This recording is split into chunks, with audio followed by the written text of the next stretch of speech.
Hello and welcome to round 2 of the Parenting Roundabout podcast. I'm Catherine Haleko and I'm here with Terry Morrow. Say hi, Terry. Hello. Usually on this podcast we talk about parenting issues, but once a week Terry and I like to get together to discuss TV, movies, books, and other entertainment topics because it's nice to talk about something other than parenting for a change. So this week we'll chat about the latest episodes in our West Wing and Good Place watches. But first, Dancing with the Stars Juniors awarded its Mirror Star Trophy tonight. Or not tonight, the other night as you're hearing this.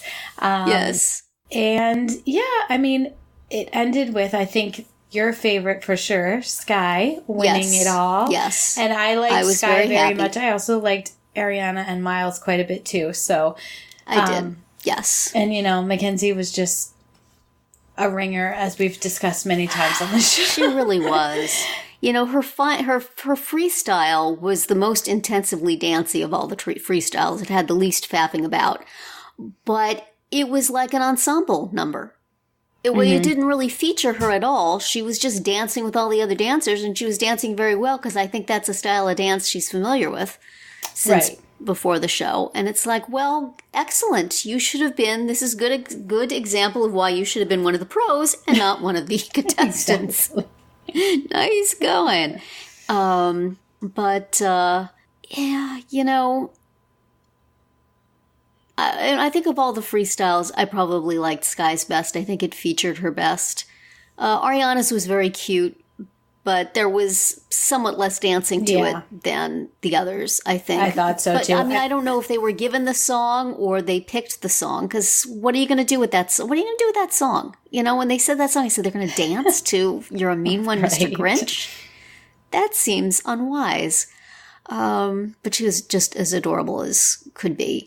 And Miles' dance was good too, but it's, again, a lot of like hip-hop-y type stuff. I really appreciated Sky and JT doing some things in hold and some more ballroom-y dances in addition to all their other little cute things that they were doing. I would have liked to have had, because their first dance was a repeat from earlier in the season, and I would have liked for them to use their coach in the freestyle rather than in the repeat dance, because they were just kind of redoing the same choreography just with one extra person. Yes.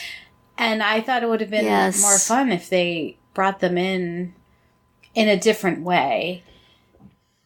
Yeah, I kind of like the freestyles featuring the kids. I was okay with that, but and I know it's not practical, but I kind of wish they'd had a new dance to do with their mentors that specifically was done for that. Yeah, I mean, that's what I mean, since the two options they had, then don't do the repeat dance or do something else. Yeah. Do something short, but that actually was meant for that.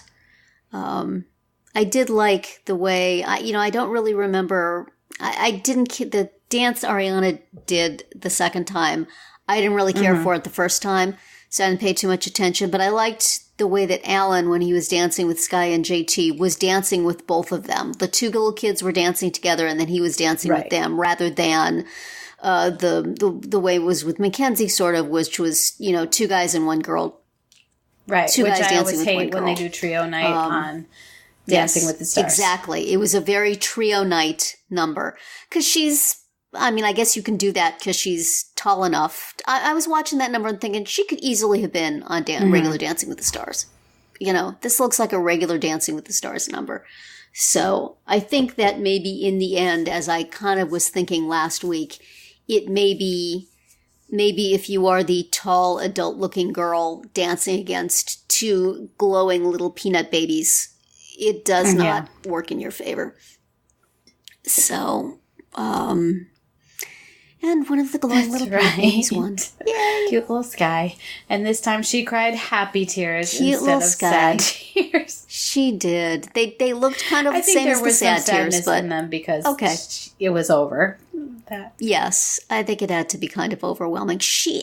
No, they said the judges were saying that she never had any dance experience, and that was certainly the way she was sold and one of the reasons I really enjoyed her. But really? She learned all that? I watched their tango again after the show was over and they had won it. Oh my goodness. She is dancing really good in that. Like she knows what she's doing. It's kind of hard to believe she never did this before, but maybe I mean, there's some kids that are just quick studies, I guess. And we don't know what the time frame was for this. You know, with Dancing with the Stars, you know, sort of that once it starts, it's in more or less real time. But this thing, they could have had months ahead of time, or they could have had, 3 weeks between each episode or something. We don't really know how it was. I think they shot 2 of them on the same day. But there could have been a lot of time in between. Well, Alan looked pretty overcome as well. Yes. I was very, very happy for Alan. Especially since, news coming down this week that his true love with Alexis was not to be. Who could have known? Who could have possibly guessed?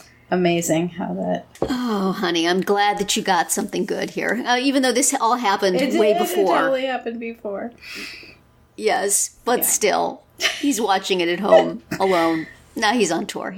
I've been seeing a lot of tour practice on Instagram, and it looks like dancer camp. Yeah, they're practicing in some big warehouse, and then they're sitting outside in front of a trailer playing games, and it's like this is either looks really fun or really sad. I'm not sure which, but you go, guys. So I wonder if he has this. I wonder if he got a star trophy. Does he get one or just the kids? But anyway, yes, he was adorable with them. And he did a very good job of choreographing them, I thought. And I really liked that in the package, the very last thing that they showed with him and the 2 kids, he said, this is the dance that either it's going to win you the trophy or it's not. But just go out and have a good time, just like we've been doing every week. Yeah. Yes. I noticed that too. I loved that. That was so the right pitch. So I hope this show gets another go-round. I think it was really, really enjoyable. And 75% really, really well done. Yeah. But they got to work on the ending. Even in the finale. Number one, you had the whole, let's play the music for 5 minutes while we hold them in suspense. Right. Don't do that to kids. And you won and that's it. That's over. They can't do the 4th, 3rd, 2nd, 1st place. They can't talk to them really. They can't, they don't get any big deal. They just are done. And you can fix that in a show that's not live. Right.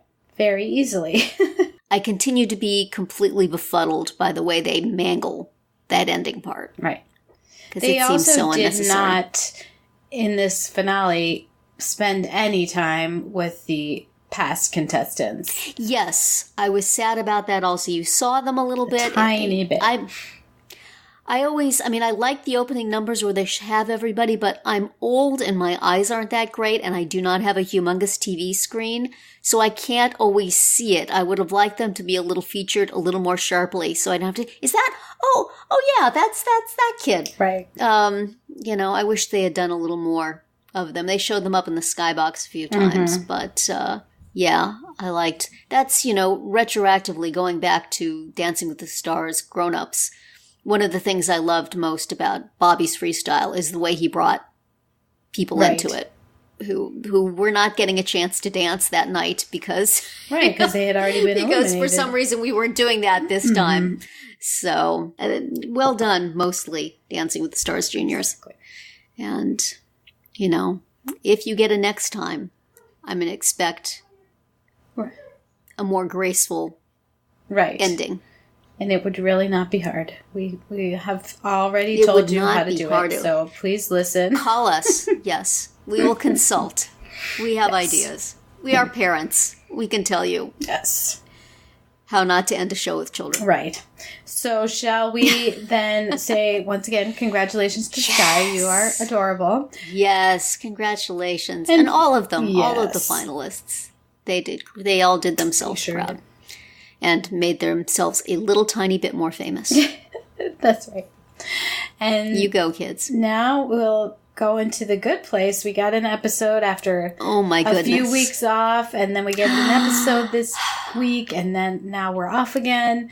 And they left us with a doozy, didn't they? Yes. Now, this was a Good Place episode. I've been somewhat unsatisfied this season, although each episode in and of itself has been fine.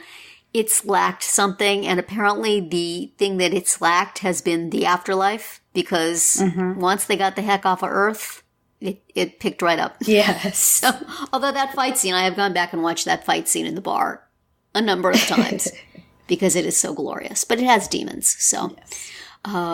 But what an episode. Wow, wow, wow.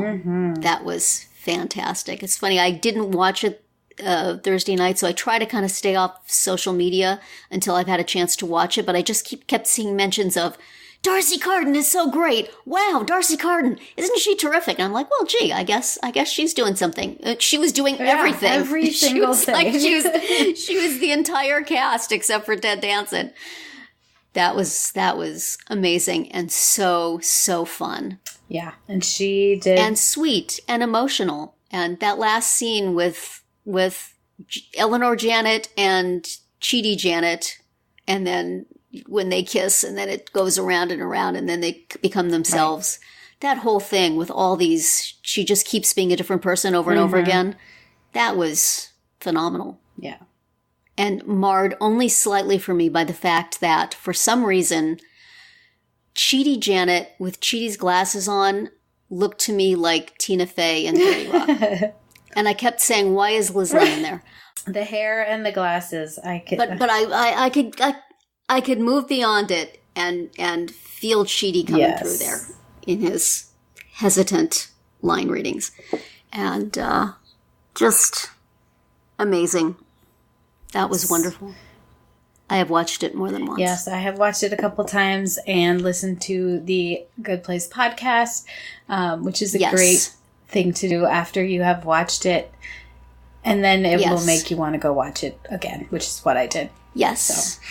Yes, which I did. And I actually had my daughter watch it with me, who doesn't usually like the show. But I said, you got to see this. You got to see what they do. And she was impressed. So it's somewhat of a tour de force. You don't even have to understand what the heck is going on to appreciate that amazed. There are 6 of this actress in this episode. Right, because he's also playing the neutral Janet. And I guess the accountant is from the British Office. Yeah, Stephen Merchant. I think he was one of the creators of the British Office. Which is, like an inside joke if you watch that show, which I don't really. Right. But he was amusing as the fairly ineffectual accountant, and we got to see all the different areas of accounting of human foibles, and the poor guy who has the worst job in the afterlife. And I put in my request for suicide, denied. Yeah. Okay. Yeah, it was. Yeah, it was a good time. This episode, and then the very end was an awesome callback to the big finale of season 1, when Eleanor first figured out that she was not in the good place. She used the same method to figure out. Well, no, not to figure it out, but to test it. So I mean, it feels like it definitely could be a fake out, but on the podcast they seem to be indicating that it was not fake out, that they were really in the good place. Yeah. Although they also said you never know. So I guess things change as they go along, which I do think the bit about there not having been any new people in the good place for 500 years, I bet you could comb through the past episodes and find continuity errors. I like how does Mindy St. Clair fit into that? She didn't go into the good place, but she got enough points to. So that's kind of weird. And then although this is not canon, certainly, but the podcast begins with saying the top, something about the top podcasts in the bad place and the good place. And the good place, it involves Jimi Hendrix. So it's like, is he not there? Is he broadcasting from the bad place, but it's popular in the good place? Maybe you want to change that podcast intro. But still, who cares? It's fun. It's fun and it's funny. And it was, I mean, the Janet and Michael and the accountant storyline in and of itself was very amusing and good placey and wonderful. But everything happening back in the void was just fantastic. Yes. That was so fun. And that was another thing that they said they kind of, they have been looking for a place to hide for a long time. And finally they used, okay, we can put them in Janet's void. Right. But they, they made it so, yes, they can go there, but not for real long. Like things start falling apart pretty quick. Yeah. That was great. Yes. I enjoyed that so much. I'm going to go back and watch it again. Yeah. Multiple times. I've watched the kiss on YouTube a whole bunch of times. That whole scene where Chidi is sort of declaring his right. It's his love in his Chidi-ish way. Yes. But and figuring it out as he says it. Yes. He's realizing it as it's coming out of his mouth, I think. Yes. And then at the end, just such a sweet look of love at her, which, those actors didn't have much to do in this episode. No. But William Jackson Harper nailed that. Mm-hmm. Nailed the look of love. Yes. Not so much with the sexy talk, but the look. That was great. So, nice. It was interesting how they said on the podcast that, while they did, most of the cast didn't have much to do in this episode, they did enact the entire episode so that Darcy Carden could have something to study, to imitate each of them, and which she did quite well without it being like exactly mimicking. Right. It was, between body language and, the script and stuff. That was great. Yeah, what a gift to her that was. Exactly. Like, hello, Emmy nomination. Yes. It was interesting where they say they had scheduled it because they wanted her to get some attention. Yeah. And that if they had done it later in the year, it would have been like a whole year before there was anything. Right. I don't know that she necessarily will, because I don't think broadcast networks get much Emmy love anymore, but she certainly should, because that was, so well done. So well done, and so hard and so complicated. Yeah. Yeah, and great work by everybody involved. The technical challenges of that were pretty significant, and yet it's seamless. You don't get a lot of things where you can see what they're doing. Right. It's the back of somebody's. Yeah, it just really worked all the way around. So very nicely done. And coming after that fight scene, which also is extremely well choreographed and filmed and done with people, with body doubles going in and out, or stunt people going in and out completely not noticeably, because I watched it a bunch of times and it just looks completely genuine. So they're on top of their game. Yeah, it's like they know what they're doing or something. It's almost like that, yes. Which apparently more than the people in the afterlife, running the afterlife, know what they're doing. Well, we'll have to just be left to wonder for a couple more weeks. Yes.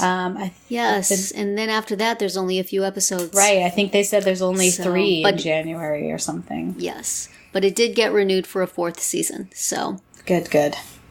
Which I imagine that the Good Place creative team gives a good long cheer because they get to keep doing this wonderful show, and they keep getting paid, and then they think, oh my goodness, we have to think up 13 more weeks of this stuff. Yes. How many shows have we written here completely in the run of this show? It's been rebooted so many times.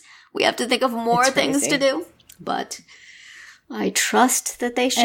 And I guess I wonder, when they are laying out season 3, they hope that they're going to get a season 4, but it really would change the way you end it, wouldn't it? If you would think, yes. So, anyway, well, yeah. Well, maybe they sequence it such that they're always going to get their yay or nay before they're completely airing. I don't know, but it sounded like they filmed this in July, so yeah. That's true. That's true. Well, I guess they can always go back and maybe tinker with something. I don't know. We interrupt this podcast to remind you to please consider the free Radio Public app for all your parenting roundabout listening needs. If you listen to our podcast on the app, we'll get paid a little for each listen and more if you listen a lot. It's a great way to financially support our podcast without having to actually spend, money. Now, back to the episode. Well, The West Wing, we know, got a season 6 because yes, it did. We watched the first episode of it for this week. We did. And it is called NSF Thurmont. And it was all serious and stuff. It was very serious, except for, Joshua Malina going jogging at Camp David with fake perspiration, apparently. That was wonderful. That was a nice little bit of behind the scenes there. Yes, we learned that from the podcast. Here we are in season 6, and it felt like a pretty West Wingy episode with a lot of debating about policy and a B story.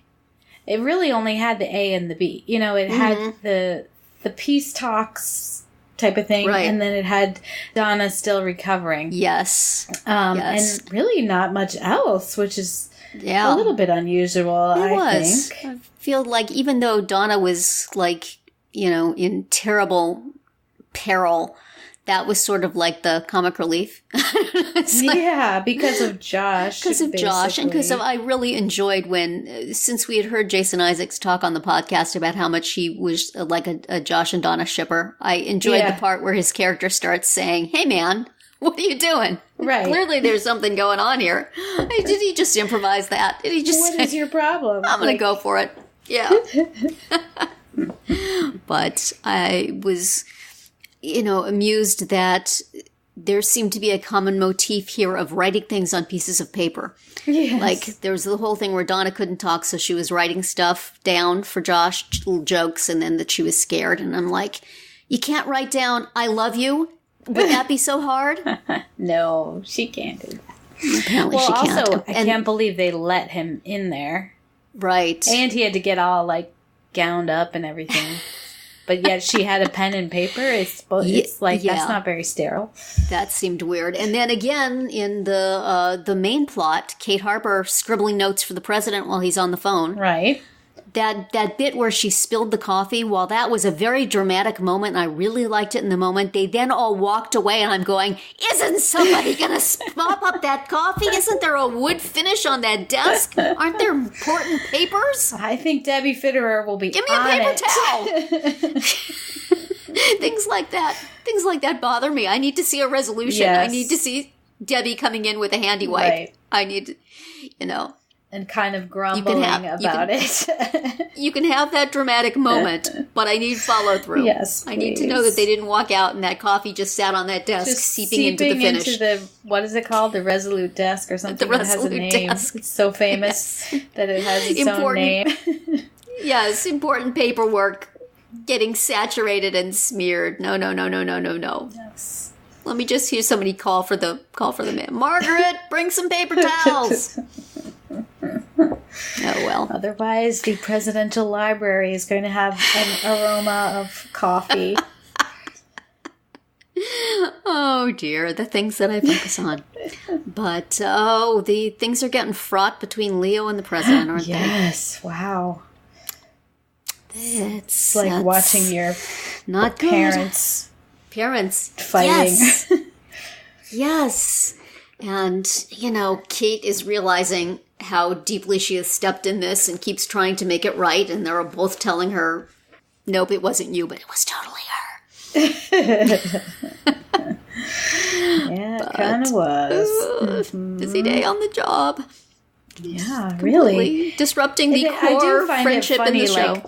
The people that are in the room, and they talked a little bit about this on the podcast too, why is Will always around? He works for the vice president, what's he doing? He's drawing a paycheck. They got to use him somewhere. I know. It's just funny. And then Kate is this brand new person. All of a sudden, she's in all the... Well, she at least does have the appropriate clearance and job Right. description. I mean, Nancy McNally would be there. She's the stand-in for that. Right. So... But she's so much younger than Yes, McNally. she does. She does seem a little young for what she is supposed to, where she is supposed to be in her career. Yeah, so here we go into season 6. For next week on The West Wing, it's an episode called The Birnam Wood. Yes, and which then, continues the negotiations in Camp David. Right, and since we don't have Dancing with the Stars anymore, and we temporarily do not have The Good Place, tell us what we're going to watch. Yes, well, since we've just been talking about Mary McCormack, who has joined the West Wing cast now as a regular, as Kate Harbour, I thought it would be a good time to watch her in another show that I have enjoyed her in, which is In Plain Sight, which she was the star of. I think we will watch the pilot. Joshua Malino is actually in later episodes of it as her sister's boyfriend, but I can't remember the later episodes all that well, and I'm not sure that any of them would make sense, since his characters are more part of the personal storyline than the Case of the Week storyline. Okay. So I think we'll go ahead and watch the pilot. That's usually pretty safe. It is not on Netflix, and we subscribed to Hulu when they were having a Black Friday sale because we thought, now we'll find all the things we want to watch for challenges. It's not on there either. So we shall indeed have to buy it on iTunes, or probably Amazon has it as well. But should be worth $1.99. Yeah. It was a good show, as I recall. It's been a long time since I watched it, but I remember enjoying it. And it has at least one cast member we'll recognize from other things we've been challenged to watch. Okay. So, all right. That's what we shall do. So those 2 things for next week, and that's going to be it for round 2 today. Please subscribe to our Parenting Roundabout podcast so you won't miss any of our episodes, including our daily speed rounds and weekly group chats. As always, you can find recaps, links, and an opportunity to comment on our website at parentingroundabout.com. Goodbye, Terry. Bye, Catherine. Bye, everyone.